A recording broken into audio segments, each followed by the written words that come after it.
Okay, hello everyone. Welcome to another Women in Surgery Spotlight video. My name is Alyssa Dykes.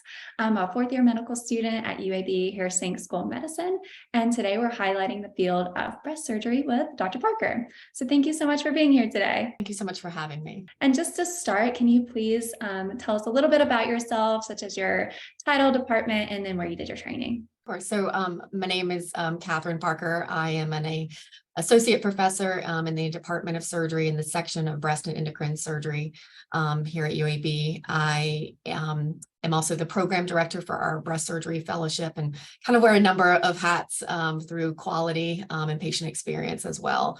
I did my training. So to get to where I am today, I did a general surgery residency program at LSU.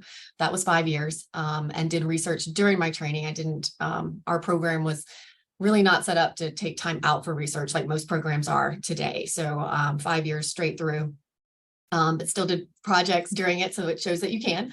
And then decided to do the breast surgery fellowship, which was 1 year at MD Anderson in Houston. And then I came straight here after fellowship. So I've been at UAB since completing fellowship. I think the decision to go into surgery initially was easy for me. Kind of looking at options, I felt like surgery sort of fit my personality, procedural, had a task, felt like I could really help patients. And so that was an initial easy decision. I always thought I was going to specialize. So I really tried all the, I feel like as a med student, I really thought, oh, maybe I'll do ENT or urology, something that was very specific. But it just didn't really fit and sort of, lean towards general surgery, realizing that I could still kind of get specialized within that field. So I went through general surgery. And then when it was actually time to kind of make the decision, I kind of fought it in the sense that I wasn't really sure what I wanted to do. I didn't think I wanted to do pretty much an all-female patient population and follow long-term. So never say never, because that's pretty much what I'm doing. I kind of gravitated to breast cancer and breast surgery. Kind of looking at everything that I did, all the research that I did was breast cancer. And so the difference between a breast surgery fellowship is 1 year dedicated for breast only versus a surgical oncology fellowship, which could be 2 to 3 years, is, you're doing all cancers, right, with Surg-Onc. So you've got, your gastric and your liver, bigger cases. And I just really enjoyed breast. And so I sort of ended up doing that, love it. I think the patients are real special. You're kind of the one that's with them through the journey, and most patients do really well. So I really enjoy the field that I chose. We have a breast surgery fellowship here, so it's just great to be able to teach what I love to not only med students and residents, but to our fellows. So it's kind of how I ended up here. So I would say keep an open mind through the process. Like I said, I have a patient population that I didn't think that I would have, but I love it, and wouldn't change it. So I would say just kind of be open to what's out there. Such an inspiring journey, like very, I just know, enlightening to hear you talk about your patient population like that.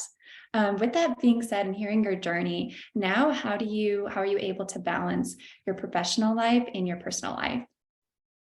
Well, that's something I'm still working on, to be honest. I'm going to be completely honest. Yeah. So if you find the answer, let me know. I think, we're all very driven people and, really kind of go in head first and really want to give it our best. And so I am a very, I have a lot of hats and I still do some projects, but I would say my, most of my time is spent clinical. Right. And so being there for the patient, if I have a patient in house, I'm coming around, I'm trying to, maybe one day that'll change, but anyway, I'm still seeing every patient every day. So, but I think the balance is, I think knowing if that's what, makes you happy, I think the balance is different from person to person. I would say, I think having something that does sort of help you kind of step back from medicine is always helpful. I'm a dog person, so I have always said I was going to finally get a dog, so I finally did. And she's amazing, and I think having that something that can kind of take you away is important.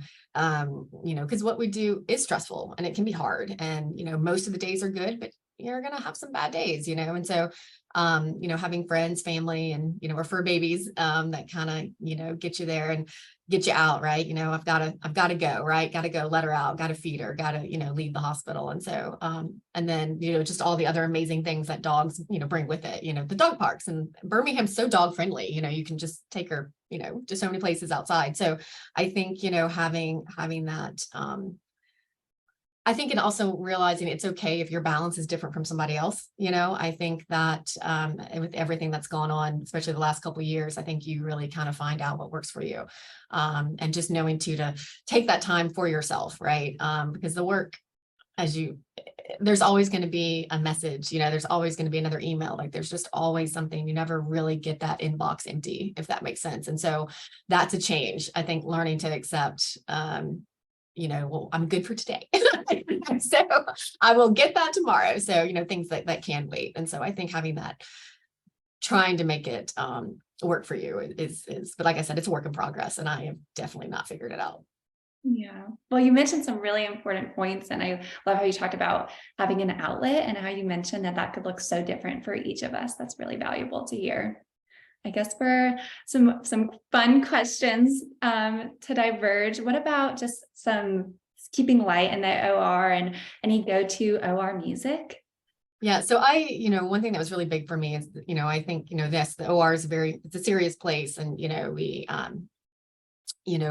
there's, a time, well, we're always serious, but I think it should also be, a happy place, because that's where I love to be. And so I always wanted my OR to be a happy place. I want, techs and nurses, and CRNAs and residents, to want to be in there. You may have, hopefully you never do, but you may experience a time where, well, this isn't the most fun operating room. So I never wanted that, and so I think, we talk, kind of, I know who I work with, that's what makes it fun, knowing your team. Most of the time we can have like the same people working with us. So it's just catching up. Music wise, I really don't like loud, angry music. I want something kind of calming. And so, I feel like I went through an Adele phase for a while, but I think I can't do that anymore. And so I do like, Lumineers. I have a number of nurses and staff that, though, especially with the Taylor Swift, concert, going across the nation, that has been a very popular station as well. So just kind of easy, light, happy music is what I like. I love it. Those are some good ones. Yeah. What about just a go-to OR day snack? So I have the worst eating habits, and that started probably since residency. So I just really kind of live off of like, snack bars. I have to say our lounge, we're fortunate, does stock us with cereal. So if there's a Cinnamon Toast Crunch, that's a good day for me. I will eat my Cinnamon Toast Crunch. But yeah, so just kind of like the nothing too exciting, but just kind of I like light stuff too. I'm not someone who could, eat Chinese food and then go to the OR. So I kind of eat little bars throughout the day. The coffee though is what gets me through. People know if I haven't gotten my coffee, well, that just wouldn't happen. I will always get it, but that's what gets me through every day. In fact, I'm on my first one today, but yeah, so coffee is probably my go-to. That's a good one too. And then what is just about a hobby that you do outside of the hospital? Yeah, so I like I said, I think a stress relief is also kind of important. So I am not a jogger. I definitely don't run, but I just really like to get outside and walk. So kind of going through the botanical gardens, kind of around that area, or like Jimson Trail, and just kind of getting out, right? Just kind of getting outside. I feel like we're inside all the time, and so just being able to kind of just get outside and enjoy fresh air, get some sun, is always nice. I do like to travel. So when you can, that's not something you can, just do all the time. But now that things are sort of back to normal, traveling, even just, taking a couple day trips, I think, just to have a change of scenery, I think is important, just to kind of, like I said, it all kind of gears towards giving you that space, that break, which I think is important. So, and then shopping, I do like to shop. I agree with you there.